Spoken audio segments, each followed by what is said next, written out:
Tout le monde pensait qu'il était un perdant solitaire sans avenir, mais il s'avère être un demi-démon qui est la clé pour vaincre les vampires assoiffés de sang qui ont pris le contrôle du monde. L'histoire commence avec Yu, qui était un pauvre type pathétique dont les propres parents le détestaient depuis sa naissance. Sa mère croyait qu'il était un démon maudit et l'a fait vivre chaque instant dans la peur, jusqu'à ce que ses parents tentent finalement de le tuer. Après l'incident, il a été emmené dans un orphelinat où il était déterminé à vivre comme un solitaire. Mais avec l'aide d'un autre orphelin, Mika, il a lentement appris la véritable valeur de la famille et a créé de véritables liens avec ses amis à l'orphelinat. Malheureusement, ce bonheur et cette paix n'ont pas duré longtemps. Un jour tragique, un virus mortel s'est soudainement propagé dans le monde entier et a éliminé toutes les personnes de plus de 13 ans. Yu et sa bande ont essayé de fuir ensemble la folie, mais ont rapidement été entourés par des vampires effrayants qui les ont capturés et emmenés dans une ville souterraine où tous les enfants survivants étaient contraints de sacrifier leur sang chaque jour aux vampires. 4 ans se sont écoulés ainsi, ce qui a poussé Yu à devenir un adolescent émo avec des problèmes de colère, maîtrisé par son meilleur ami Mika, qui a accepté leur situation et conseille à Yu de coopérer avec les vampires pour rester en vie. Un jour, il voit un vampire marcher sur la main d'un enfant comme si de rien n'était, ce qui rend Yu tellement furieux qu'il essaie de se battre avec un vampire adulte. Mika supplie le vampire de pardonner la stupidité de Yu, mais le vampire l'ignore et soulève Yu pour le jeter d'un rebord. Il échappe de justesse à ce sort lorsqu'un vampire noble arrive, après quoi le vampire laisse Yu tomber sans un mot et s'en va. Soulagé, Mika le salue en tant que seigneur Ferid et lui explique toute la situation. Lord Ferid en rit et demande à Mika s'il viendra chez lui plus tard dans la journée parce que le FBI est trop mort pour l'arrêter maintenant. Après que Mika ait accepté, le Lord demande s'il les rejoindra aussi, mais avant que Yu ne puisse l'insulter, Mika explique qu'il est trop timide pour venir. En revenant, Yu dit avec confiance qu'il aurait pu botter les fesses de ce vampire et se fâche contre Mika pour s'être excusé plus tôt. Il demande ensuite comment Mika et Lord Ferid se connaissent. Mika répond que le noble est en quelque sorte son super papa qui boit son sang régulièrement et lui donne des friandises en retour. Yu se fâche contre lui pour s'être vendu à un vampire et s'en va furieux. Plus tard dans la nuit, quand il retourne à la petite cabane où vivent maintenant les enfants de l'orphelinat, il est surpris d'entendre qu'ils préparent du curry pour le dîner. Ils expliquent que Mika a d'une manière ou d'une autre ramené tous les ingrédients à la maison, leur permettant de faire un festin pour la première fois depuis qu'ils ont été amenés dans cet endroit souterrain. Tout le monde à table dévore le repas délicieux, sauf Yu qui fixe simplement. Yu le confronte et propose de donner son propre sang la prochaine fois. Mais Mika proteste et souligne que son principal objectif devrait rester de vaincre les vampires. Yu admet tristement qu'il ne pourra jamais vaincre les vampires beaucoup plus puissants, mais Mika le fait taire et dit que tous les autres enfants dépendent de son espoir pour continuer. Ils s'assoient ensemble pour manger le curry lorsque Mika donne à Yu un revolver à utiliser contre les vampires et montre une carte de la ville souterraine qu'il a volée dans le manoir de Ferid. Il révèle qu'il a toujours prévu d'utiliser sa connexion avec le noble vampire pour trouver un moyen de sortir d'ici et exhorte Yu à s'enfuir avec lui. Yu est trop stupéfait pour parler pendant un moment, mais finit par demander quel est l'intérêt de s'échapper s'ils mourront simplement après avoir été infectés par le virus. Mika admet qu'il n'a pas de réponse à cela, mais croit qu'ils peuvent trouver un moyen de faire fonctionner les choses dans un an avant qu'ils n'atteignent l'âge de 13 ans. Cela suffit à convaincre Yu et il réveille tout le monde pour essayer de fuir en pleine nuit. Le groupe se faufile silencieusement à travers les entrailles de la ville pour atteindre l'endroit clairement indiqué comme la sortie sur la carte, mais cela finit par être un piège tendu par Lord Ferid. Il les accueille avec un sourire narquois, disant qu'il adore jouer avec les humains. Avant que quiconque ne puisse réagir, il fonce vers l'une des filles à une vitesse fulgurante et la mord, ce qui la tue instantanément. Yu lui tire dessus avec le pistolet et le manque, mais Ferid est impressionné que Mika ait pu lui voler un pistolet et une carte. Alors il révèle que la sortie sur la carte existe vraiment et s'ils parviennent à le contourner, ils pourront s'échapper. Yu effraie tout le monde en tirant en l'air avec son pistolet, mais Ferid les élimine tous sans effort jusqu'à ce qu'il ne reste que Mika et Yu. Mika regarde Yu une dernière fois et lui rappelle qu'ils seront toujours famille avant de saisir l'arme et de courir vers Ferid. Avant qu'il ne puisse tirer, Ferid l'empale avec ses mains nues et lui coupe le bras tenant l'arme. À la surprise de Ferid, Yu apparaît derrière lui, ramasse l'arme et lui tire dessus à bout portant. Il essaie alors désespérément de traîner Mika avec lui vers la sortie, mais Mika le repousse et lui crie de s'enfuir. Enfin, Yu s'échappe et s'enfuit jusqu'à ce qu'il se retrouve dans une forêt enneigée où il est approché par 3 personnes en capuche qu'il appelle le garçon qui est prophétisé pour être la clé pour vaincre les vampires. En entendant cela, Yu les serre dans ses bras et s'écrie qu'il fera tout pour vaincre les vampires. Après s'être un peu calmé, il demande qui ils sont sur Terre car tous les humains sont censés être morts. L'homme rit et explique que les vampires lui ont menti et qu'en réalité, bien que le virus ait anéanti la plupart de l'humanité, 1/10 de la population a réussi à survivre et essaie de se reconstruire dans ce nouveau monde qui est également envahi par des démons. Il se présente ensuite comme Guren, un lieutenant-colonel de l'armée impériale des démons, une organisation dont la mission est de prendre le plus de contrôle possible sur la nouvelle civilisation humaine. Il invite Yu à rejoindre l'armée pour obtenir le pouvoir dont il a besoin pour vaincre les vampires qu'il déteste tant. Sans hésitation, Yu accepte et devient membre. 4 ans plus tard, il a appris à devenir un épéiste habile et espère faire partie de l'unité d'extermination des vampires. Il est toujours aussi impulsif que par le passé, et un jour, il ignore les ordres de ses supérieurs et affronte à lui seul un cavalier de l'apocalypse démon. Il saute habilement sur l'un de ses bras, court vers son visage tout en tranchant son bras au passage et finit par porter un coup fatal à sa poitrine. À sa grande déception, il est suspendu pour sa défiance au lieu de louange et est envoyé dans une école pleine de personnes normales. Il fait une scène en suppliant le professeur de le suspendre devant toute la classe, mais il est interrompu par la fille assise derrière lui qui lui montre silencieusement un mot révélant qu'elle est une officier de surveillance de l'armée nommée Shinoa, qui le dénoncera s'il n'est pas coopératif. Cela le fait taire immédiatement, mais elle remue le couteau dans la plaie en disant que sa suspension ne prendra pas fin tant qu'il ne se fera pas au moins un ami. Yu n'en croit pas ses oreilles, alors elle continue en racontant tous les potins que le lieutenant-colonel Guren lui a racontés sur son passé. Comme un thérapeute, elle devine qu'il est incapable de se rapprocher de qui que ce soit et de se faire des amis parce que ses parents sont morts juste devant ses yeux. Il essaie de se débarrasser d'elle, mais elle le suit partout où il va. Près des casiers, il voit un groupe de harceleurs s'en prendre à un nerd pour qu'il leur donne son déjeuner. Au début, il décide de les ignorer, mais quand ils vont trop loin, il les confronte et les avertit d'arrêter. Le leader est excité à l'idée de faire face à un nouvel adversaire, mais juste avant qu'ils ne se battent, Shino alerte Yue que sa suspension sera prolongée s'il blesse un civil. Il finit par recevoir un coup de poing au visage et se retrouve d'une manière ou d'une autre à aider le nerd à porter de la nourriture à ses intimidateurs. Le nerd nommé Yoichi explique que la situation de harcèlement a eu lieu après qu'il ait demandé à Yama, le gars qui a frappé Yue, d'être intégré dans son cercle d'amis. Il espérait que s'il devenait membre du cercle, il pourrait demander à Yama de plaider en sa faveur pour qu'il puisse rejoindre l'armée malgré l'échec à l'examen d'entrée. Yue se demande quelle valeur aurait la parole de Yama, à laquelle Yoichi révèle que Yama est en fait un candidat dont la place a été réservée dans l'unité d'extermination des vampires. Également connu sous le nom de Compagnie des démons de la lune, le sang de Yue bouillonne de jalousie et il commence à détester Yama encore plus. Yoichi explique qu'il est effectivement conscient de lui-même et sait que les perdants minables comme lui ne rejoignent. En entendant cela, Yue lui dit que sa sœur n'aurait pas voulu qu'il risque sa vie et qu'il devrait se contenter d'être un loser sans vie sociale. Juste à ce moment-là, il abandonne Yoichi, mais soudain une explosion retentit derrière eux et une alerte signalant qu'un vampire est en liberté dans l'école retentit tout autour d'eux. Shino ordonne aux 2 garçons d'évacuer pour qu'elle puisse appeler la compagnie de démons de la lune, mais Yue dit obstinément qu'il va vaincre le vampire lui-même et s'enfuit. Il passe en courant devant la foule d'étudiants paniqués et entre dans les couloirs vides lorsqu'il entend un cri provenant d'une salle de classe. Là, il trouve un vampire en train de boire le sang d'une étudiante, tandis que Yama se fait pipi dessus, caché dans un coin. Yue charge avec son épée, mais elle saute hors du chemin et se jette vers lui.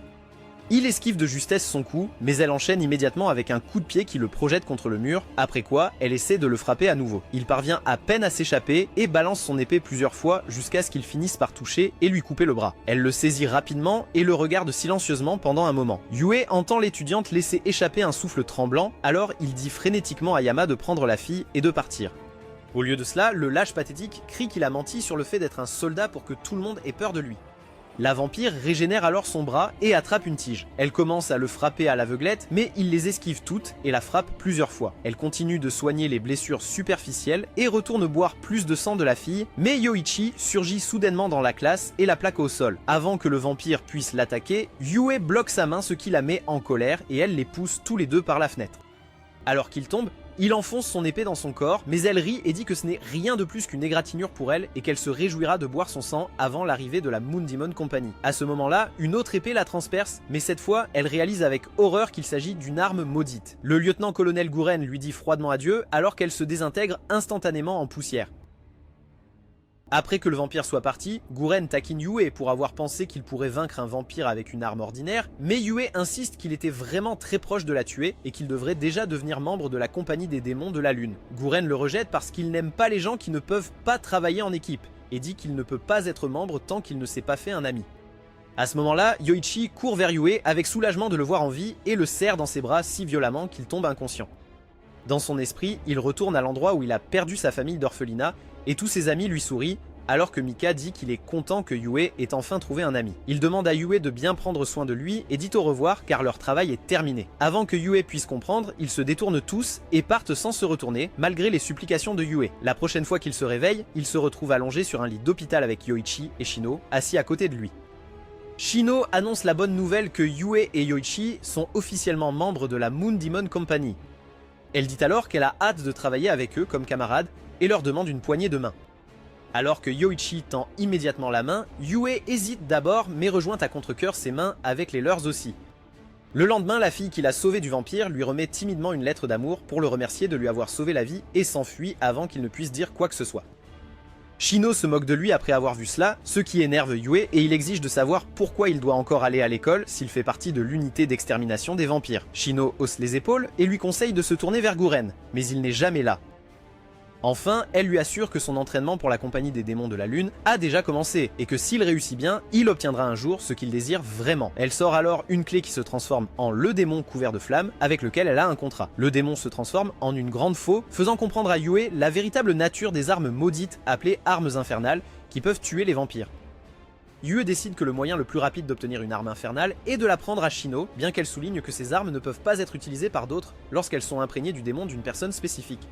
Pourtant, Yue engage une bataille avec elle et peut étonnamment tenir tête à sa faux maudite. Finalement, elle libère son démon de la faux qui le dépasse et le laisse hors d'haleine. Yue s'émerveille de la puissance des armes infernales et envisage combien il sera facile de vaincre les vampires une fois qu'il en aura une. Mais elle le remet à sa place en disant que les vampires sont généralement armés de leurs propres armes puissantes, ce qui explique pourquoi Guren insiste tellement sur l'importance du travail d'équipe. À ce moment-là, Yoichi arrive en courant et se cache derrière Yue qui se retourne pour voir que les brutes du jour précédent le poursuivaient. Il supplie Yoichi d'arrêter et explique qu'ils ne sont pas venus pour l'embêter, mais veulent plutôt être ses sbires, après avoir vu à quel point il était cool contre le vampire.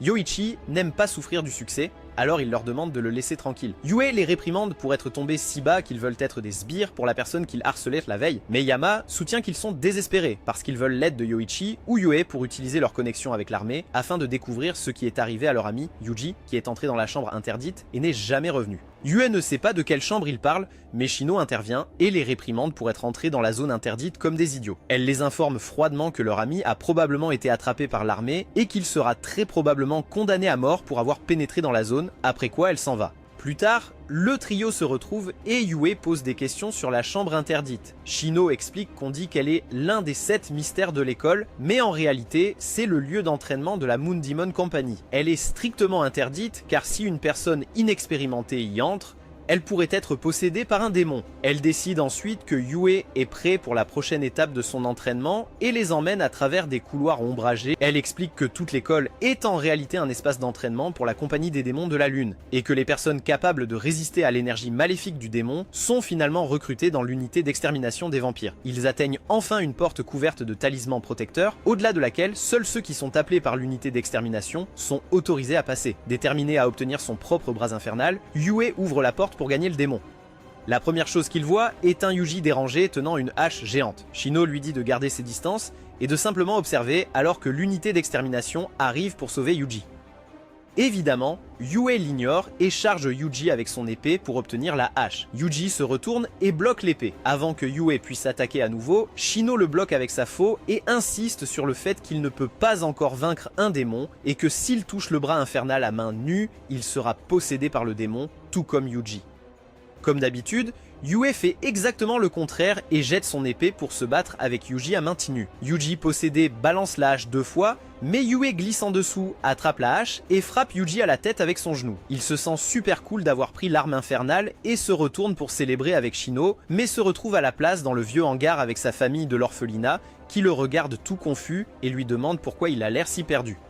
Il lui demande de les rejoindre à table parce que le dîner refroidit et Yue se fait manipuler pour penser que c'est normal. Alors qu'il est sur le point de prendre sa première bouchée, Mika lui demande comment se passe sa révolution contre les vampires et quand il créera un refuge sûr pour eux, comme il l'avait promis. Yue ne sait pas quoi dire et leur demande s'ils étaient vivants pendant tout ce temps, ce à quoi ils répondent avec désinvolture qu'ils sont tous morts. Yue nie désespérément cela, mais Mika insiste et se moque de lui pour ne pas les avoir vengés encore. Il enlace Yue par derrière et lui murmure qu'il doit devenir plus fort s'il veut les venger et que Mika peut lui donner sa puissance si Yue l'accepte dans son cœur. Yue s'égare dans une transe et accepte cela, mais alors que l'obscurité l'envahit lentement, il reprend ses sens et attrape Mika.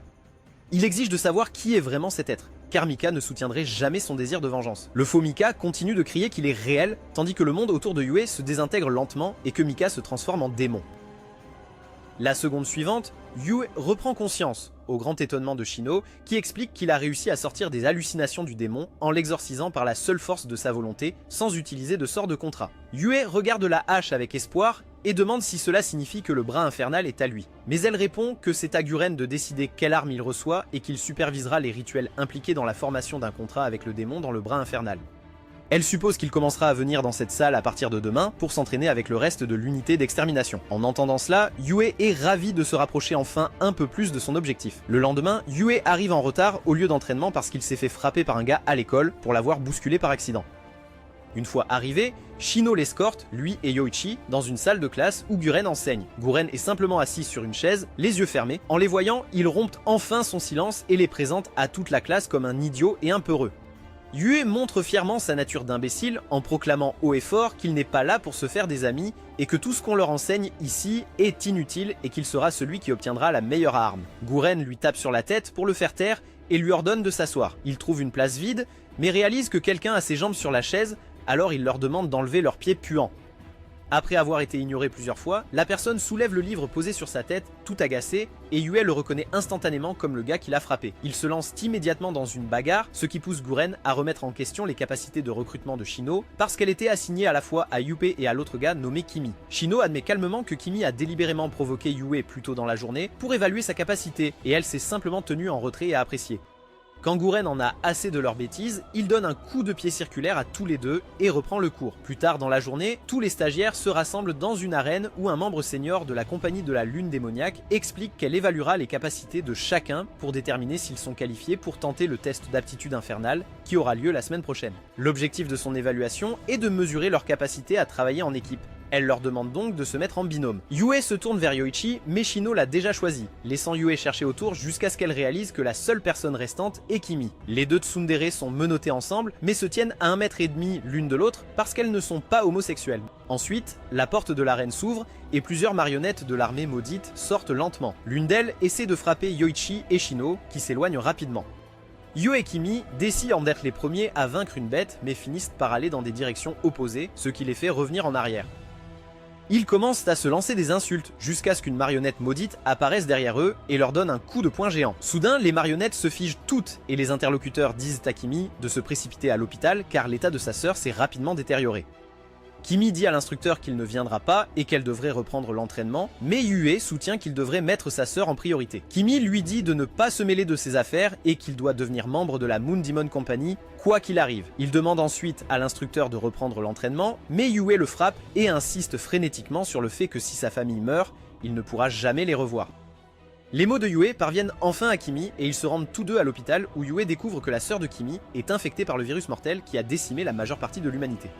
Le médecin l'informe qu'ils ont heureusement réussi à stabiliser sa sœur cette fois, mais elle ne survivra pas beaucoup plus longtemps avec un traitement médical conventionnel. Kimi est déjà au courant de cela et il prévoit de rejoindre bientôt la compagnie Moon Demon pour pouvoir la transférer à l'établissement de l'armée où elle aura de bien meilleures chances d'être guérie. Après avoir vérifié sa sœur, Yue et Kimi s'assoient à l'extérieur de l'hôpital où Yue parle de la façon dont il comprend maintenant que la raison pour laquelle Kimi est si grincheux est à cause de l'état de sa sœur. Kimi se plaint simplement que c'est la faute de Yue pour sa mauvaise note cette fois, alors Yue lui donne un discours d'encouragement en disant que cela n'a pas d'importance s'il a une mauvaise note ou s'il ne rejoint pas la Moon Demon Company car il trouvera simplement un autre moyen d'obtenir ce qu'il désire.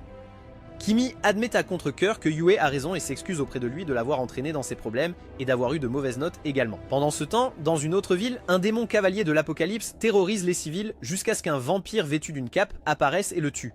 Il s'avère que c'est nul autre que Mika qui n'est pas mort le jour de l'évasion de Yue, mais a été sauvé en étant transformé en vampire en buvant le sang de la princesse vampire Krul qui souhaite l'utiliser à des fins égoïstes. Une fois les humains sauvés, les vampires annoncent que la ville est désormais sous leur contrôle et que tous les civils seront protégés tant qu'ils donneront leur sang.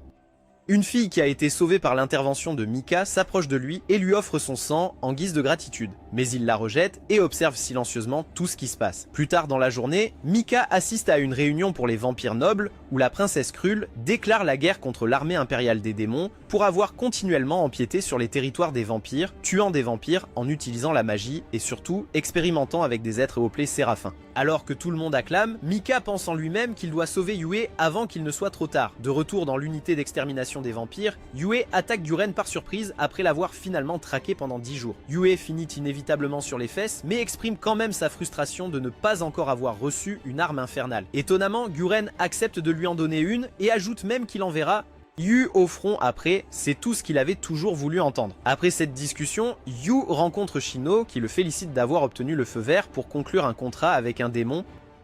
Yu réagit de manière tiède car il pense que Guren va le laisser tomber. Mais Shino affirme que Guren a de nombreux défauts mais qu'il tient toujours ses promesses.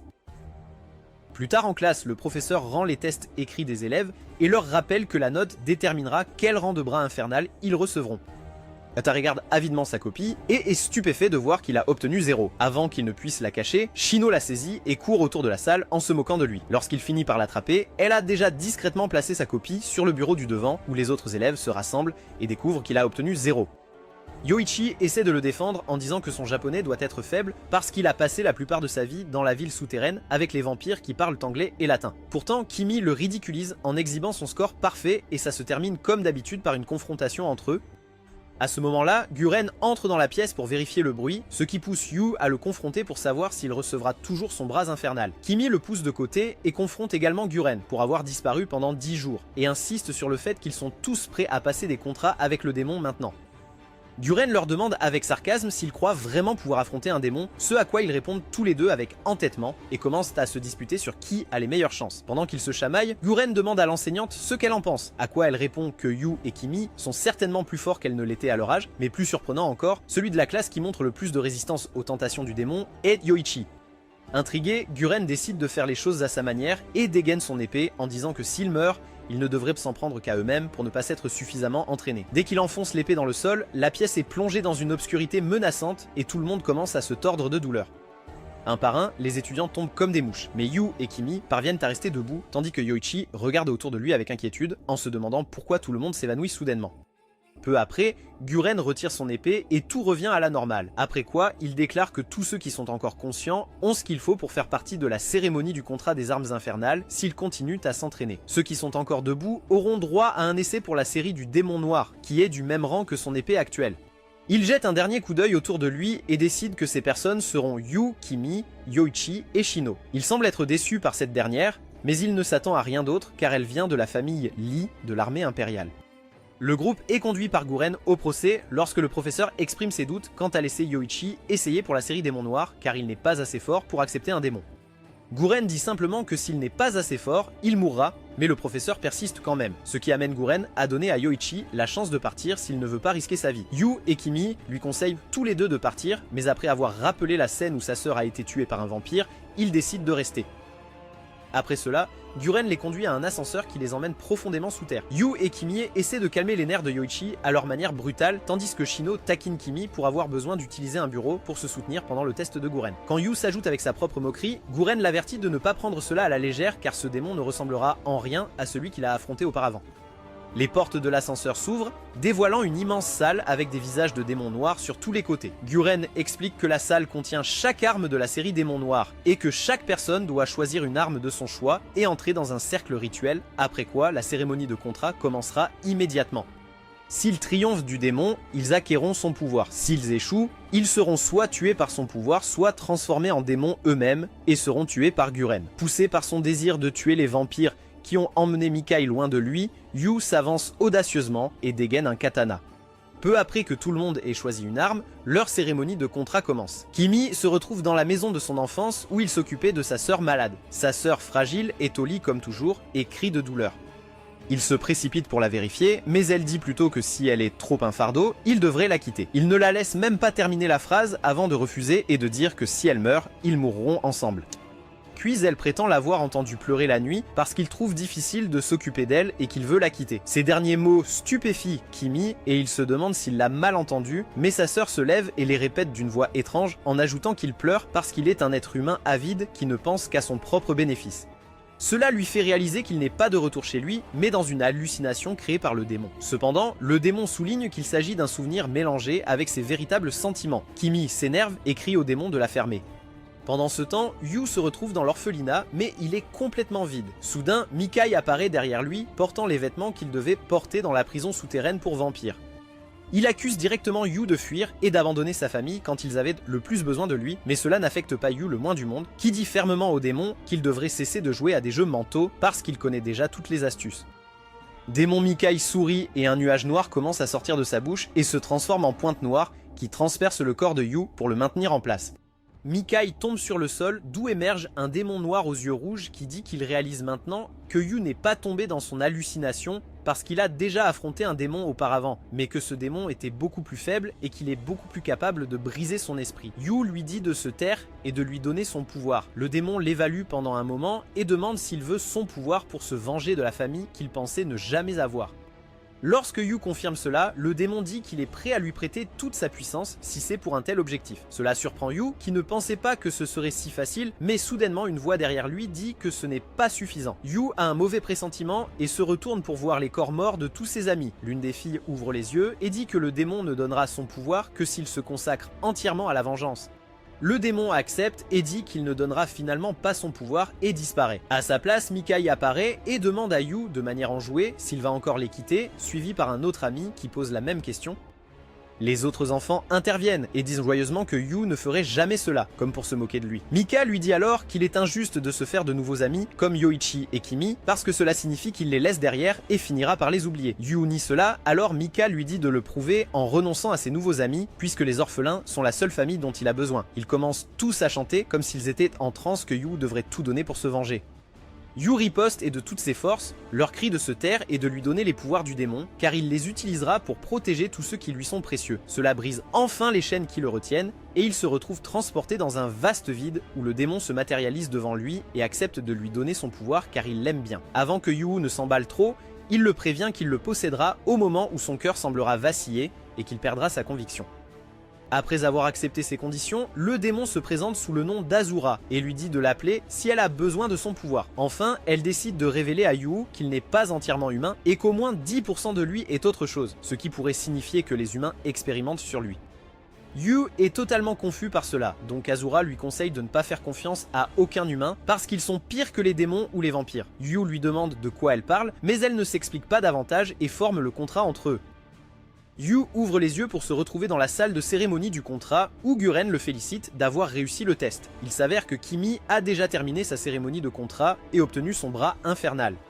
Yu demande alors ce qui est arrivé à Yoichi, ce à quoi tout le monde regarde silencieusement de côté. Yu suit leur regard et voit Yoichi toujours profondément endormi. L'hallucination de Yoichi le ramène dans sa chambre d'enfance en tant qu'enfant où sa sœur le serre fort dans ses bras tandis que des pas se font entendre dans l'escalier menant à la chambre. Elle le tire sous le lit et lui dit de se taire et de ne pas sortir de là quoi qu'il arrive. Il essaie de protester, mais elle se lève et dans la seconde suivante, un vampire entre dans la pièce, la soulève et la tue. Après avoir fini de boire son sang, il la laisse tomber négligemment et s'en va. Un Yoichi terrifié fixe le corps sans vie de sa sœur, mais elle ouvre soudainement les yeux et dit à Yoichi qu'il revive actuellement son souvenir le plus profond. Après avoir demandé si elle est en vie, elle le traîne dehors et lui dit froidement qu'elle est évidemment morte.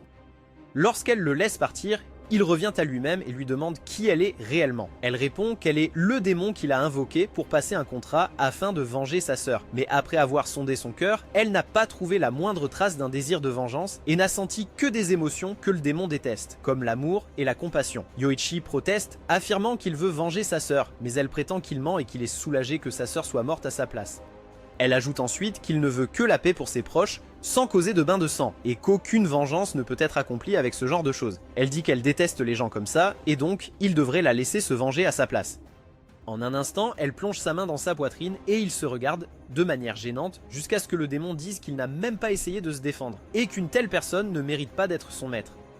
Dans la salle de cérémonie, un grondement secoue soudainement la pièce et Yoichi se lève et se téléporte au-dessus d'eux. Guren reconnaît que Yoichi a échoué au test et est maintenant possédé par le démon, alors il ordonne à Yu et Kimi de s'occuper de ce problème lors de leur première mission. Le Yoichi possédé invoque un arc et commence à tirer des flèches sur eux. Pendant que Yu les esquive, il demande à Guren comment il s'attend à ce qu'il combatte un camarade. Guren ne comprend pas vraiment son point de vue car il ne considère plus Yoichi comme une personne, alors il lui dit de tuer le démon et de mettre fin à la misère de Yoichi. Quand Yu proteste à nouveau, Guren se fâche et lui dit de ne pas prendre la Moon Demon Company à la légère et qu'il doit faire ce qui est nécessaire en tant que soldat parce que Yoichi ne reviendra de toute façon pas.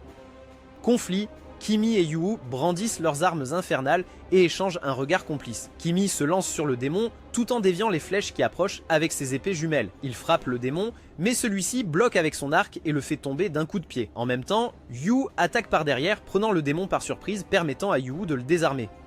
Yu sourit après cela, mais Guren crie qu'il ne devrait pas baisser sa garde car le démon est dans Yoichi et non dans l'arme. Kimi tire vers le haut pour attaquer à nouveau, mais Yu demande si Kimi a l'intention de tuer Yoichi, ce qui provoque un moment d'hésitation chez lui et il redescend. Le démon se moque d'eux parce qu'ils ne peuvent pas tuer Yoichi, mais Yu ignore ses moqueries et crie à Yoichi de se ressaisir et de ne pas laisser le démon le battre. Ces paroles tombent dans l'oreille d'un sourd et le démon invoque une autre arme. Alors qu'ils entament le deuxième round, Shino en a finalement assez et exhorte Guren à ne pas les obliger à tuer Yoichi et lui dit qu'il est allé trop loin. Guren est surpris que Shino ait perdu son attitude calme habituelle et se demande si elle a commencé à apprécier ses gars. Il lui dit ensuite de terminer le travail si elle s'en soucie autant. Yu fait un dernier effort pour ramener Yoichi, mais le démon tire une autre flèche et se met à rire. Cependant, Yu se rend parce qu'il ne peut pas tuer son ami et ajoute que même Yoichi, qui a perdu sa famille comme lui, ne peut jamais tuer un ami non plus.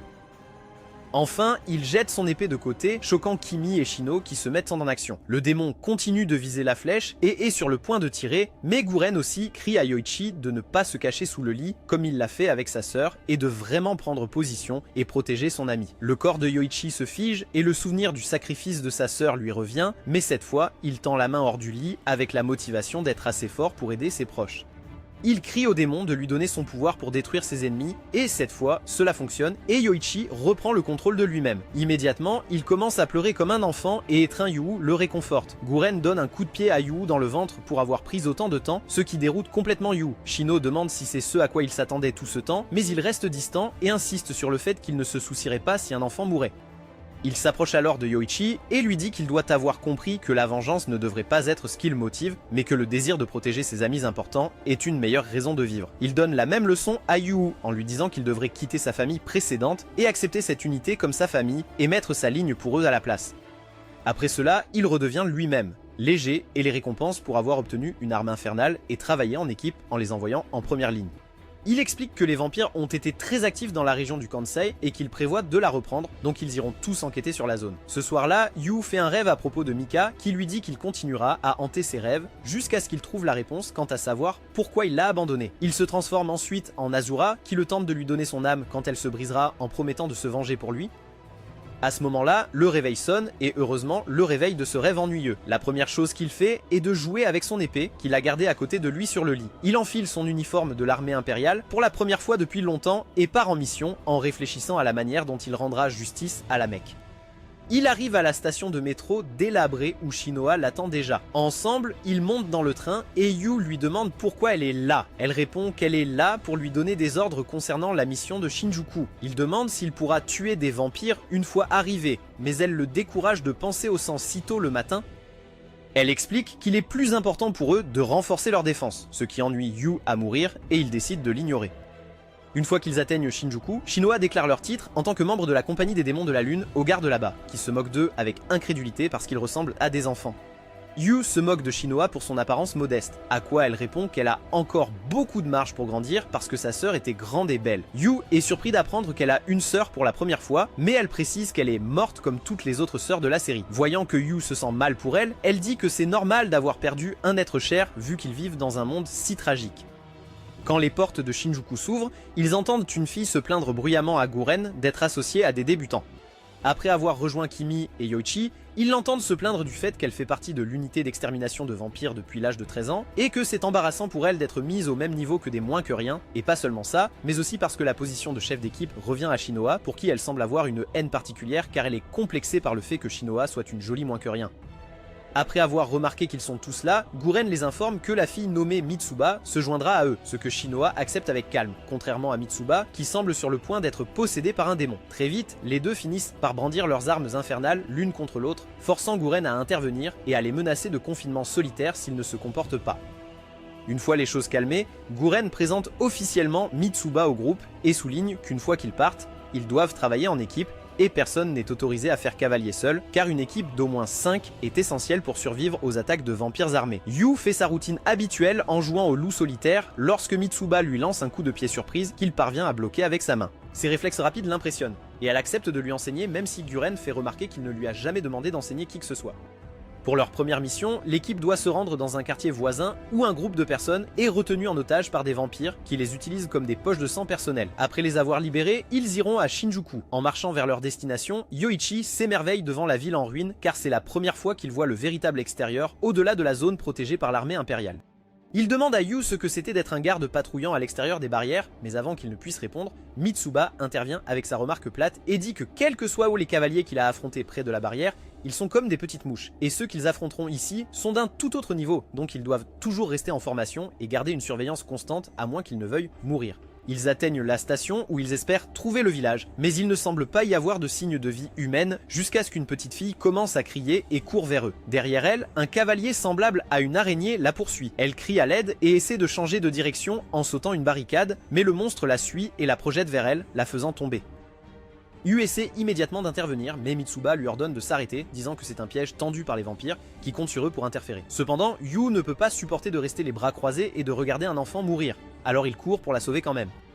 Mitsuba court derrière lui, mais Shinoa arrête Kimi et Yoichi, disant qu'elle détecte des vampires qui viennent pour eux. Pendant ce temps, Yu rattrape le cavalier quand il a coincé la fille au bord d'une falaise et est sur le point de la dévorer. Il arrête ses tentacules de l'attaquer et lui dit de s'enfuir.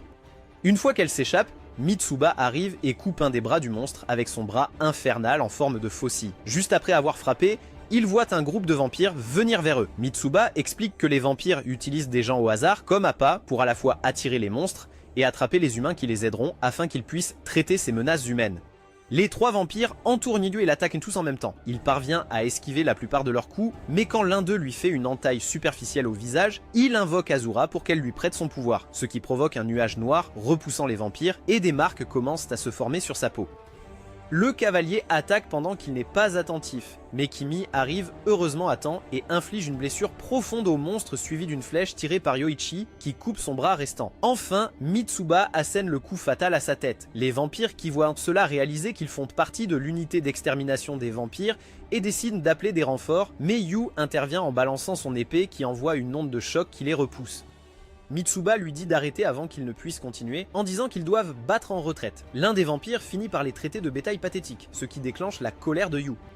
Un des autres vampires remarque que Yu a l'air d'être un problème et dit à l'autre de se calmer. De la même manière, Shinoa soutient la décision de Mitsuba et convainc Yu de battre en retraite car ils sont en territoire ennemi.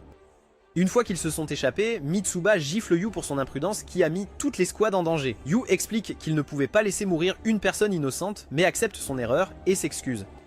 À ce moment-là, la petite fille qu'ils ont sauvée rend la veste à Yu et le remercie, mais il dit simplement que c'est leur devoir de la protéger, malgré le fait que Mitsuba vient de crier sur Yu pour l'avoir sauvée. La femme à deux visages s'approche de la fille et lui dit gentiment que l'armée impériale veillera toujours sur elle. Après son départ, Shinoa dit à Yu de ménager Mitsuba car elle a un passé sombre qu'elle refuse de détailler davantage car c'est un secret. L'équipe amène la petite fille chez eux où ils lui demandent des informations sur la cachette des vampires avec des otages humains. Elle reste silencieuse pendant un moment, ce qui pousse Yu à dire qu'elle n'a pas à dire quoi que ce soit si elle n'est pas à l'aise et que c'est suffisant pour eux si elle vit simplement avec le sourire. Mitsuba s'énerve contre son attitude ringarde et s'en va. Finalement, la fille répond que les vampires utilisent la station de Sando comme repère pour élever des humains.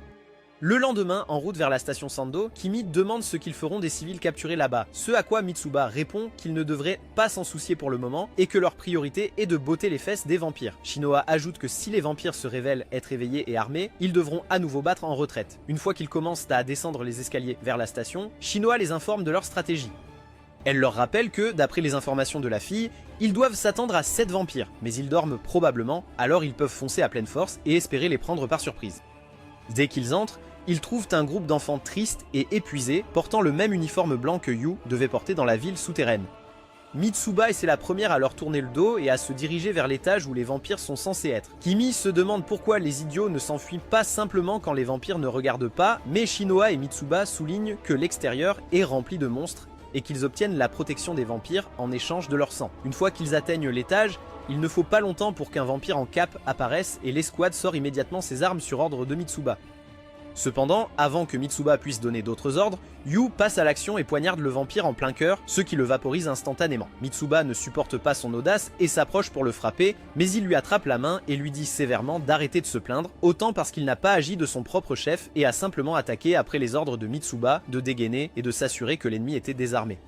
Il l'attire ensuite vers lui, ce qui la fait rougir. Mais il s'avère qu'il essayait de l'éloigner d'un autre vampire qui était apparu sur les lieux. Il croise le fer avec un vampire au bon moment et le repousse d'un coup de pied, après quoi il crie avec excitation qu'il attend ce moment depuis 4 ans. Ils se précipitent alors l'un vers l'autre et Yu fait un balayage puissant qui tranche le vampire et le vaporise aussi. Mitsuba regarde avec étonnement sa démonstration de grande force, tandis que la jalouse Kimi essaie de se disputer. Affirme qu'il est toujours plus fort que Yu. Alors que Mitsuko les regarde avec perplexité, Shinao souligne que Guren a probablement formé l'équipe dans l'espoir que Mitsuko puisse apprendre à Yu et Kimi une chose ou deux sur le travail d'équipe. Mitsuko prend une grande inspiration et les gronde de se ressaisir pour qu'il puisse traquer les 5 vampires restants. Après avoir erré pendant un certain temps, il se retrouve confronté à tous les vampires à la fois. Ils sont sur le point de se battre quand Mitsuko remarque l'un des vampires lui sourire, ce qui lui fait réaliser que quelque chose cloche. Mais avant qu'elle ne puisse faire quoi que ce soit, le verre derrière eux se brise et 3 autres vampires entrent, l'un d'eux attrapant Mitsuko par la gorge. Elle demande comment il peut y en avoir 8 alors qu'on leur avait dit qu'il n'y en avait que 5 sur le site. Ce à quoi le vampire qui l'étrangle en plaisantant demande de qui elle tient cette info. Mitsuko repense au moment où l'enfant leur a donné l'information et se souvient des larmes coulant sur son visage, réalisant que les vampires l'ont forcé à mentir pour eux. Le vampire rit de la facilité avec laquelle les humains peuvent se retourner contre les leurs juste pour sauver un être cher. Mitsuko dit aux autres de la laisser derrière et de fuir, mais évidemment, Yu n'écoute pas et commence à se battre avec un vampire. Alors qu'il croise le fer avec l'un d'eux, l'autre utilise l'ouverture pour attaquer de côté, mais Yoichi l'arrête en tirant une flèche sur sa main. Mitsuko regarde impuissante, alors que les membres de son escouade se battent avec les vampires. Quand Yu est blessée à la jambe, elle a un flashback du moment où l'un de ses anciens camarades est mort aux mains d'un monstre pour la sauver, et elle commence à pleurer en les suppliant d'arrêter. Yu, cependant, est un vrai Tchad et abat un vampire après l'autre tout seul jusqu'à ce qu'il atteigne Mitsuko et frappe le vampire qui la retient. La prochaine chose dont elle se rend compte, c'est que Yu l'emmène en sécurité. L'équipe se réorganise ensuite en cercle, dos à dos, pour affronter les vampires ensemble. Une fois que Mitsuko donne l'ordre d'exterminer, l'escouade défie les probabilités et botte le cul des vampires. Ensuite, ils appellent des renforts de l'armée impériale pour libérer les enfants otages. Finalement, la petite fille de tout à l'heure arrive sur les lieux et s'excuse auprès de Yu avec des larmes dans les yeux. Il la tient doucement par l'épaule et lui dit qu'elle n'a pas besoin de s'excuser pour quoi que ce soit car elle a fait la bonne chose en essayant de protéger ses amis. Alors qu'il dit au revoir à la fille qui retrouve ses amis, Mitsuko l'approche et lui demande si ce que Shinao a dit est vrai concernant son abandon de sa famille dans la ville souterraine des vampires. Il lui dit sèchement de se mêler de ses affaires et commence à s'éloigner, mais elle lui dit de s'arrêter et clarifie qu'elle ne pense pas qu'il ait eu tort. Yu répond qu'il se fiche de savoir s'il avait raison ou tort, car il les a quand même laissés derrière pour sauver sa propre vie. Mitsuko devient rouge de honte en essayant de lui demander quelque chose sur la façon dont il l'a sauvé plus tôt, mais elle échoue finalement à dire les mots et part frustrée en déclarant qu'elle le déteste toujours. Le lendemain, Yu est impressionné par la capacité de Kimi à démarrer une voiture sans clé, car il n'a pas vu de voiture depuis qu'il a été emmené dans la ville souterraine. Une fois le moteur démarré, il perd la tête et supplie Kimi de le laisser conduire même s'il ne sait pas comment faire. Kimi lui dit qu'il lui donnera une petite leçon plus tard, ce qui accable encore plus Yu. Kimi, qui n'est pas habitué à ce que Yu soit gentil avec lui dit d'arrêter. Dès que Kimi détourne son attention de Yu pour informer les autres au sujet de la voiture, un bruit fort se fait entendre et il voit Yu percuter un lampadaire avec la voiture jusqu'à ce qu'il tombe. Comme si cela ne suffisait pas, il recule à toute vitesse et manque de renverser Kimi, mais a encore le culot de dire qu'il va les conduire à Shinjuku. Enfin, Kimi prend le volant et ils commencent donc leur voyage vers le point chaud de Shinjuku. En route, Yu entend le son des monstres des cavaliers de l'Apocalypse et demande s'ils devraient aller enquêter, mais Kimi fait valoir que s'ils s'arrêtent pour se battre maintenant, ils se retrouveront à combattre sans fin. Cependant, Mitsuko se rend vite compte que les bruits viennent de Shinjuku, alors Shinao ordonne à tout le monde de rester en alerte maximale. Une fois arrivés à Shinjuku, ils sont alarmés de voir la ville entière enveloppée d'une fumée. Ils aperçoivent un vampire s'approchant d'eux, alors Kimi se prépare à freiner, mais Yu reconnaît que le vampire est un noble et lui dit de ne pas s'arrêter. L'équipe sort en trombe de la voiture qui accélère, mais le vampire l'arrête à main nue et leur lance négligemment l'épave. Yoichi tire une volée de flèches sur la cible, mais il les détourne toutes d'un seul coup d'épée. Il envoie ensuite une rafale de vent violente que Shino parvient tout juste à dévier avec sa faux. Shino ordonne aux autres de faire attention car ce vampire a une arme de classe 1, mais avant qu'elle ne s'en rende compte, il est déjà derrière elle et lance une attaque. Cependant, Yu arrive là juste à temps et désarme l'ennemi. Le vampire sourit tout en reculant et admet que Yu est plutôt bon pour un humain. À ce moment-là, deux autres vampires arrivent et Yu demande s'il devrait battre en retraite. Shinao répond qu'elle doute que les vampires les laissent faire et qu'ils doivent se battre jusqu'à ce qu'ils soient au bord de la possession démoniaque. Heureusement, les nouveaux vampires informent le noble que Lord Ferid l'attend sur le front. En entendant cela, il décide de laisser partir l'escouade cette fois-ci, mais promet de prendre leur sang la prochaine fois qu'ils se rencontreront. Yu saisit l'occasion de discuter, mais il est vite remis à sa place lorsque le noble apparaît derrière lui avant même qu'il ne puisse le voir disparaître. Après la retraite des vampires, Shino s'effondre au sol avec soulagement d'avoir survécu, mais Yu est furieux d'avoir été traité comme un jouet, même après avoir un bras infernal. Shinao explique que, puisqu'il a une arme de la série Black Demon, il peut probablement rivaliser avec de tels vampires en apprenant quelques malédictions, mais tout cela n'a pas d'importance parce qu'elle et les autres mourront quand même puisqu'ils sont plus faibles que lui. Elle souligne que c'est la raison pour laquelle ils ont besoin de travail d'équipe et que cette rencontre était une bonne leçon pour eux. Elle dit que le côté positif est qu'au moins personne n'est mort et que, pour la première fois, Yu a proposé de battre en retraite. Elle le remercie de lui avoir sauvé la vie et est d'accord avec la déclaration de Guren selon laquelle Yu se soucie de ses amis. Tous ces éloges rendent Yu timide et il finit par se taire. Quand l'équipe arrive à Shinjuku, le territoire repris par l'armée impériale est envahi par des vampires qui ont réussi à s'emparer de quelques avions et à recréer le 11 septembre. Une fois la barrière détruite, plus d'avions et d'hélicoptères arrivent en masse et font des ravages, l'un d'eux tirant un missile directement sur Yu et les autres. Après s'être mis à couvert, Yoichi remarque de nombreux tireurs d'élite tirant des flèches explosives sur les hélicoptères et demande s'ils ont la même arme infernale que lui.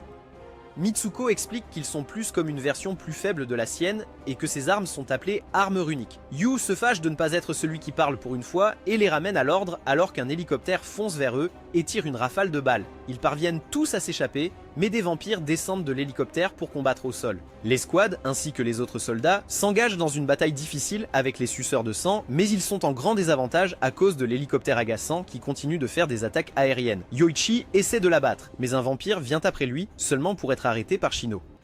Une fois son champ dégagé, Yoichi tire une flèche et abat l'hélicoptère. Yu et Kimie forment un duo emblématique alors qu'ils abattent de nombreux vampires ensemble, et bientôt tous les vampires de cette zone ont été éliminés. Ensuite, ils sont accueillis par le caporal Nagai de l'unité de sécurité de Shinjuku, qui est super soulagé de voir la Moon Demon Company ici pour aider. Il les informe de la situation désespérée à la barrière de l'extrémité ouest qui a été infiltrée par les vampires. Il suppose que l'unité de contre-attaque ne tiendra pas beaucoup plus longtemps et que les membres de la Moon Demon Company sont leur meilleure chance de garder la situation sous contrôle. En entendant cela, l'équipe accepte d'être escortée jusqu'au West End par Nagai. Pendant ce temps, Mika observe silencieusement le carnage sur les lignes de front avec le joyeux Lord Ferid à ses côtés. Ferid essaie de le taquiner en disant qu'être ici doit rappeler des souvenirs de sa vie avec Yue à l'orphelinat, et que s'il a de la chance, il rencontrera bientôt Yue sur le champ de bataille. Mika invoque toujours le 5e amendement et regarde les autres vampires boire le sang des soldats tombés avec dégoût. Ferid remarque et suggère qu'il étanche sa soif au milieu de la bataille aussi, car une fois qu'il retourne dans la ville souterraine, il est interdit de boire du sang directement des humains. Mika finit par briser son silence pour dénoncer les bêtises de Ferid en soulignant comment il a bu son sang plusieurs fois. Ferid répond que c'est Mika qui se prostituait dans l'espoir d'obtenir le pistolet et la carte de chez lui. Mika regrette complètement ce plan stupide parce que Ferid savait depuis le début et cela a fini par tuer sa famille. Il décide qu'il en a assez de Ferid et commence à partir, mais Ferid l'avertit des dangers de ne pas boire de sang pendant trop longtemps. Cela ramène Mika à un souvenir d'il y a 4 ans, la princesse Krull le convainquant de boire le sang d'un humain pour arrêter le processus de vieillissement et devenir un vampire immortel. Cependant, Mika a refusé parce qu'il préférerait mourir que de devenir un monstre comme elle. Quand il était clair qu'il ne céderait pas, la princesse a révélé que s'il ne buvait pas de sang, il se transformerait en démon sans esprit. Il a refusé même après cela, alors elle s'est coupé le bras et a offert son propre sang pour qu'il le boive, ce qui a fait battre le cœur de Mika. À la fin, il jeta le verre rempli de sang, mais alors qu'elle s'éloignait, frustré, il vit quelques gouttes de sang tomber de son bras et il ne put plus résister à sa tentation. Il attrapa son bras et commença à boire son sang, ce qui était exactement ce qu'elle voulait car elle pouvait alors l'utiliser comme son chien pour toujours. À présent, Mika sort un flacon contenant 10 jours de sang de Krull et le boit entièrement pensant qu'il a 10 jours pour trouver Yue. Pendant ce temps, Yue et l'équipe sont emmenés à la barrière de l'ouest de Shinjuku. Juste avant d'y arriver, Shino dit aux nouveaux qu'ils vont devoir suivre leur première leçon d'entraînement maintenant. Yue pense qu'elle a perdu la tête parce qu'ils sont à quelques minutes de marcher sur un champ de bataille. Mais Shino et Mitsuka expliquent que d'après l'incident précédent avec les nobles, il doit être évident qu'ils n'ont aucune chance dans une vraie guerre malgré les armes infernales de la série Black Demon. Shino sort ensuite sa réserve de drogue et explique que ces pilules sont des améliorateurs de performance qui augmentent la synchronisation entre le consommateur et son démon. D'après elle, avec une seule pilule, une personne peut être 1,5 fois plus forte. Yu a hâte de devenir accro aux pilules et décide d'en prendre 10 d'un coup, mais Shino est un rabat-joie qui avertit que les pilules ont des effets secondaires indésirables et que prendre seulement 3 entraînera la sortie de ses entrailles. Même prendre 2 pilules cause un traumatisme sévère au corps et peut se terminer par la mort due au choc, c'est pourquoi les utilisateurs prennent généralement une seule. Mitsuka ajoute que les effets ne durent que 15 minutes, après quoi la personne se retrouve dans une position vulnérable. Après avoir entendu ces mots réconfortants, elle leur remet à chacun une réserve personnelle. Yue demande pourquoi elle n'a pas donné ses pilules plus tôt lorsqu'ils ont rencontré les nobles, ce à quoi elle répond qu'ils seraient morts de toute façon car il faut 10 secondes pour que les pilules fassent cet effet, ce qui aurait été suffisant pour que le noble les tue tous. Peu après, leur camion se renverse après que des balles tirées d'un hélicoptère éclatent les pneus. Après que Yue retrouve son équilibre, il remarque que le caporal Nagai est toujours dans le camion, inconscient, alors il essaie de le sortir. Shino voit que l'hélicoptère revient pour une nouvelle tentative, alors elle court pour l'aider, mais Nagai ne bouge pas. L'hélicoptère tire sans arrêt alors qu'il s'approche de plus en plus près, mais Kimi et Mitsuka sautent à la dernière seconde et bloquent les balles avec leurs armes. Yoichi tire une flèche sur l'hélicoptère, mais il l'évite et lance quelques missiles jusqu'à ce qu'il le touche avec une autre flèche. Yue et Shino réussissent à sortir le caporal juste avant qu'un des missiles ne touche le camion et ils courent tous se mettre à l'abri. Une fois que les décombres se stabilisent, Yue et Shino se retrouvent dans un tunnel de métro avec le caporal Nagai encore dans les bras de Morphée et les autres introuvables. Heureusement, Kimi peut être entendu les appeler de l'autre côté d'un tas de rochers. Yue demande s'ils ont une issue, à quoi Kimi répond positivement, donc Shino leur dit de se retrouver à la ligne de défense. Yue et Shino emmènent le caporal à une base temporaire pour des soins médicaux où il découvre qu'il vivra pour voir un autre jour. Là, il découvre que Guren est en première ligne de l'ouest de Shinjuku, en train de combattre le commandant Lord Ferid et ses troupes, et a donné l'ordre à leur escouade de venir en renfort immédiatement. C'est un combat crucial car le camp qui l'emportera gagnera le reste de la guerre. Ils réfléchissent à comment se regrouper avec les autres quand Yue entend une dispute éclater entre des soldats parce que l'un d'eux a trop peur pour repartir combattre les vampires et refuse donc d'emmener ses troupes dans une zone de guerre active où il n'y a que 3 membres de l'unité d'extermination des vampires qu'il considère comme de simples jeunes. Cela semble terriblement familier à Yue, et il demande si les 3 membres dont il parlait étaient 2 gars et un subalterne. Lorsque le soldat confirme, il demande où ils se battent, ce à quoi le soldat répond, le parc central de Shinjuku. En entendant cela, Yue dit aux soldats qu'ils vont s'occuper de cela et qu'il devrait emmener ses troupes à la ligne de défense. Alors qu'il s'éloigne, Shino le suit et lui dit qu'il agit comme un idiot parce qu'ils ne savent pas vraiment si ces personnes sont Kimi, Mitsuka et Yoichi et qu'il devrait donner la priorité aux ordres de Guren pour le soutien car il aura besoin de toute l'aide possible pour faire face à la principale force ennemie. Bien sûr, Yue fait ce qu'il fait le mieux, c'est-à-dire l'ignorer et continuer d'avancer. Alors que les deux courent vers le parc, Yue remercie Shino de l'accompagner, à quoi elle lui dit de ne pas énoncer l'évidence parce qu'ils sont une famille. Une fois arrivés, ils voient les 3 autres affronter un groupe de vampires qui les dépasse largement en nombre. Finalement, ils sont entourés par les vampires et malgré une bonne résistance, Kimi est sur le point d'être tué par un vampire qui attaque par derrière. Mais heureusement, Yu apparaît au bon moment et bloque son épée. Lui et Shino volent la vedette en écrasant les vampires en un instant. Une fois tous les ennemis vaincus, Kimi demande pourquoi ils sont venus, car il a été décidé qu'ils se rencontreraient à la ligne de défense. Yu a du mal à le regarder dans les yeux, alors Kimi lui assure qu'ils ne mourront pas si facilement et qu'ils devraient avoir un peu confiance en eux. Yu s'excuse d'abord, mais finit par dire que si la même chose se reproduisait, il reviendrait. Kimi est sur le point de le frapper pour ne pas l'avoir écouté, mais ensuite, Yu explique que ce n'est pas qu'il ne leur fait pas confiance, mais parce qu'il veut toujours être là pour lui. À ce moment-là, la pluie s'arrête enfin et le soleil brille sur eux, ce qui les remplit d'une énergie renouvelée pour se battre ensemble. Pendant ce temps, en première ligne, Guren amène le meilleur du meilleur de la Moon Demon Company pour affronter le commandant, Lord Ferid et ses sbires. Ferid ordonne à ses garçons de séparer les autres humains de Guren pour que lui et Mika puissent s'occuper de lui seul. Cependant, Mika dit à Ferid qu'il peut s'occuper de Guren lui-même et sort son épée. Leurs épées s'entrechoquent encore et encore alors qu'ils font du parcours ultime. Une fois au sol, Guren rengaine son épée et fonce vers Mika pour lui coller un talisman sur le front qui explose à son commandement. Mika sort indemne de cette situation et regarde de haut Guren pour avoir utilisé une magie aussi ancienne pour essayer de battre un vampire. Ferid, qui observe depuis les hauteurs, s'émerveille de la force de Mika, mais lui avertit que son arrogance lui attirera des ennuis. À ce moment-là, Mika réalise qu'il est entouré de fils extrêmement fins qui ont été secrètement posés par un membre de la Moon Demon Company pendant que Guren le distrayait. La dame tire sur eux, mais Mika s'échappe sans se rendre compte que Guren est juste derrière lui. Guren donne ce qui aurait été un coup fatal, mais Ferid intervient pour protéger Mika et écarte Guren. Guren se rend compte que ces vampires sont incroyablement forts et qu'il doit prendre une deuxième pilule pour avoir une chance. Ses camarades essaient de l'arrêter par peur qu'il ne meure, mais il souligne qu'il mourra à coup sûr s'il ne le prend pas. Il demande ensuite à Mika de lui donner 20 secondes pour que les médicaments fassent effet, mais Mika se transforme en flash et apparaît juste devant lui, le faisant tomber sur les fesses, ce qui fait réaliser à Guren qu'il se retenait auparavant. Ferid remarque ensuite que les renforts approchent rapidement, alors Mika décide de mettre fin au spectacle stupide et poignarde Guren. Le renfort s'avère être notre équipe préférée, et Yu regarde Guren juste devant ses yeux, car il ne peut pas y arriver assez rapidement. Furieux, il crie fort et fonce sur l'attaquant qui se retourne et réalise que c'est Yu. Au même moment, Yu arrive en courant et enfonce son épée dans un Mika vulnérable. Mais dès qu'il le fait, il reconnaît aussi son ancien meilleur ami. Ils se regardent tous les deux dans un choc total quand Guren crie à Yu d'activer rapidement sa malédiction démoniaque et de tuer Mika. Quand Yu ne se conforme pas, Guren ramasse son épée du sol pour le faire lui-même, mais Mika s'élance loin. Guren donne alors un coup de poing à Mika pour avoir vraiment gâché l'occasion et exige de savoir pourquoi il n'a pas tué le vampire. Mais Yu est incapable de parler. À ce moment-là, Guren commence à cracher du sang, mais repousse Yu lorsqu'il essaie de voir comment il va. Le reste de l'équipe rattrape également et demande pourquoi il n'a pas activé sa malédiction. Finalement, Yu révèle que le vampire est Mika, qui est sa famille. Il s'approche lentement de Mika en pleurant et en demandant si c'est vraiment lui, et Mika fait de même.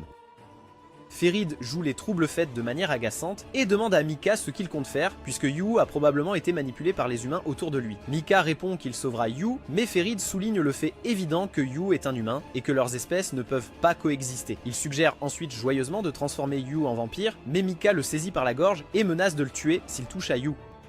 Ferid le prend à la légère comme une blague et propose plutôt d'aider à s'occuper de l'humain pour que Mika puisse sauver son précieux Yu. Mika regarde Yu entouré par son équipe et réalise que Yu pense s'être fait des amis sans savoir qu'il l'utilise en réalité. À ce moment-là, le noble vampire d'avant, nommé Crowley, et ses acolytes arrivent et demandent à Ferid ce qu'il prévoit de faire. Ferid décide de capturer l'unité d'extermination des vampires pour en faire du bétail.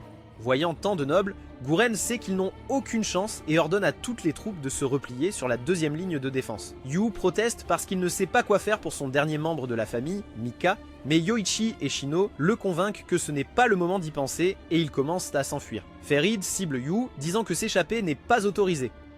Yu tire rapidement son épée, mais Ferid est encore plus rapide et apparaît derrière lui. Yu commence à balancer son épée de manière frénétique en criant qu'il est la raison pour laquelle sa famille a été exterminée. Ferid pratique ses sauts périlleux arrière pour éviter les attaques de Yu et admet que Yu est rapide mais manque d'expérience.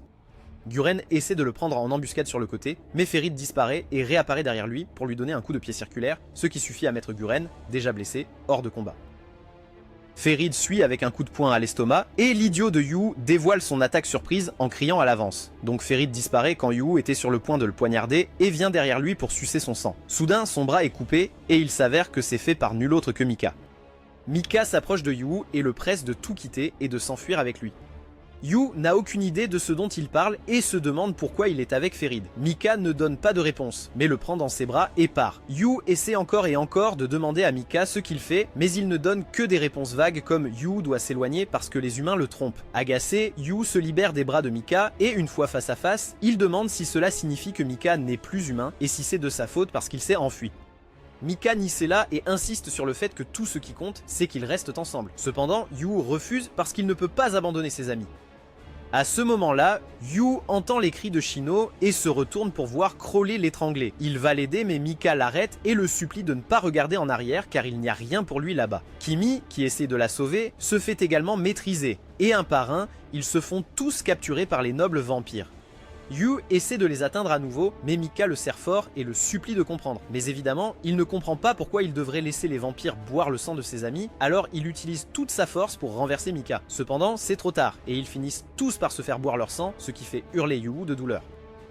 Mika vérifie s'il va bien, mais en réalité, il ne va pas bien et un de ses yeux devient rouge et commence à saigner. Il se retrouve soudain dans un endroit céleste avec Azura, qui lui dit que Mika a raison et qu'il devrait s'éloigner des humains, car une fois qu'il sera trop tard, il perdra son humanité. À ce moment, les cieux au-dessus d'eux se sont ouverts et des trompettes ont annoncé l'arrivée de créatures angéliques. Azura réalise que cela marque le moment où le monstre à l'intérieur de Yu sera libéré. Dans le monde réel, Yu continue de crier alors qu'une force obscure éclate de son corps comme un champignon zombie. Mika réalise que cela confirme que les humains faisaient effectivement des expériences sur lui et il demande désespérément à Yu de se calmer et de venir avec lui. Cependant, Yu semble être devenu fou et commence à marcher lentement vers les nobles. Il cible d'abord Crowley et d'un seul mouvement de son bras, il détruit tous les bâtiments devant lui mais Crowley parvient à s'enfuir.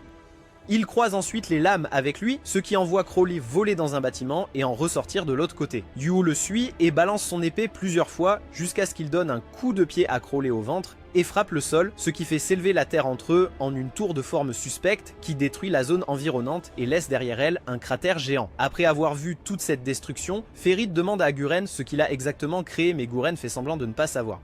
Ferid l'accuse de mener des expériences humaines par cupidité, mais souligne que de telles choses finissent toujours par devenir incontrôlables et se retourner contre les humains. Pendant ce temps, le méchant zombie Yu s'approche d'un Shino terrifié tout en marmonnant qu'il doit éliminer tous les pêcheurs. Guren crie à Shino pour faire quelque chose pour récupérer Yu, elle active donc son bras infernal, seulement pour être désarmée immédiatement. Yu est sur le point de la poignarder, mais Mika intervient et se fait poignarder lui-même tout en disant à Yu qu'il ne doit pas tuer d'humains. Shino demande pourquoi il l'a sauvé, mais Mika envoie des signaux contradictoires en lui disant de fermer sa sale bouche humaine. Mika réalise alors que ses blessures ne guérissent pas et Yu enfonce la lame encore plus profondément. Dans une ultime tentative, Shino serre Yu très fort dans ses bras et le supplie d'arrêter. Yu commence à crier à nouveau et lâche Mika pour la poignarder à la place. Mais lentement, la force obscure autour de lui disparaît. Enfin, ses yeux redeviennent normaux et il s'effondre. Alors que Shino le tient avec inquiétude, Mika maudit les humains pour lui avoir fait cela. Gueren déclare fièrement que ce spectacle était son atout, mais Farid rétorque que cela n'a rien accompli. Gueren sourit et dit que cela a fait toute la différence, ce qui pousse Farid à devenir prudent et il remarque le tireur d'élite au loin. Cela lui permet d'échapper de justesse à la mort, mais à ce moment-là, tous les nobles sont entourés par des centaines de soldats de l'armée impériale. Enfin, un homme s'approche de Gueren, le félicite pour son travail et lui dit de laisser le reste à la famille Hiraji. Alors que les vampires sont pris en charge par l'armée, Shino regarde Gueren avec suspicion et lui dit qu'elle aimerait lui poser quelques questions plus tard, mais il refuse catégoriquement d'entendre quoi que ce soit d'elle et s'en va. Quelques jours plus tard, Shino prend les choses en main et essaie d'entrer dans un donjon réservé. Lorsqu'elle est arrêtée par les gardes, elle leur demande à quoi sert cet endroit. Le premier garde refuse de répondre, mais l'autre argue que cet endroit est un secret de Polichinelle pour les troupes à Shinjuku, donc il n'y a pas de mal à le lui dire. Il explique que ces donjons sont utilisés pour sonder les vampires afin de trouver leurs faiblesses. Shino semble s'y attendre, alors Ash demande à entrer. Quand il la refuse à nouveau, elle montre le blason des Hiraji, ce qui les met immédiatement au pas. Après avoir ouvert la porte pour elle, il lui demande pourquoi elle est encore simple sergente malgré le fait qu'elle fasse partie de la famille Hiraji qui contrôle l'armée impériale. Elle répond que c'est parce qu'elle n'a aucun intérêt pour les luttes de pouvoir de l'armée qui ont finalement tué sa sœur.